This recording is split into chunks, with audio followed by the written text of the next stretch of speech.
YCP అధినేత జగన్ మేనమామ రవీంద్రనాథ్ రెడ్డి తిరుమల తిరుపతి దేవస్థాన నిబంధనలు ఉల్లంఘించారని తిరుమలలో రాజకీయ ప్రసంగాలు చేశారు. ఆదివారం ఉదయం వీఐపీ బ్రేక్లో శ్రీవారిని దర్శించుకున్నారు. ఆ తర్వాత ఆలయం వెలుపల మీడియాతో మాట్లాడారు.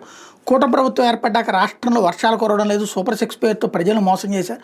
2029 ఎన్నికల్లో తిరిగి జగన్ సీఎం కావాలని శ్రీవారిని ప్రార్థించా. పులివెందులు ఒంటిమిట్టలో జరిగే జడ్పీటీసీ ఎన్నికల్లో వైకాపా విజయం సాధిస్తుందని చెప్పుకొచ్చారు. కూటమి పాలనపై పార్టీలపై ఇంకా పలు విమర్శలు చేశారు.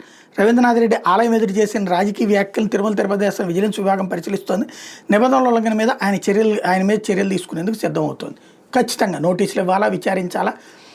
అక్కడ అసలు మీడియా మైకులు ఎందుకు పెడుతుందో తేల్చాలి ముందు ఫస్ట్. ఎందుకంటే మైకులు పెట్టినప్పుడు ఏ సెలబ్రిటీలు అని సినిమా వాళ్ళని పెట్టినప్పుడు ఓ రకంగా ఉంటుంది. పొలిటీషియన్ల దగ్గర పెడతాడు, పాలిటిక్సే మాట్లాడతాడు.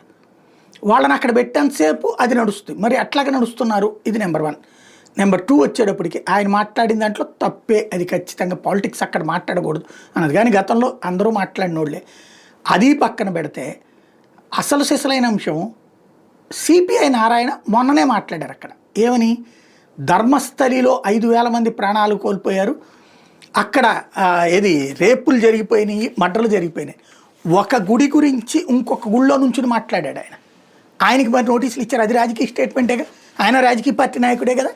అందులో జెన్యూనిటీ ఎక్కడుంది? అక్కడ ఓ పక్కన ధర్మస్థలంలో విచారణ జరుగుతుండగా మాట్లాడారు.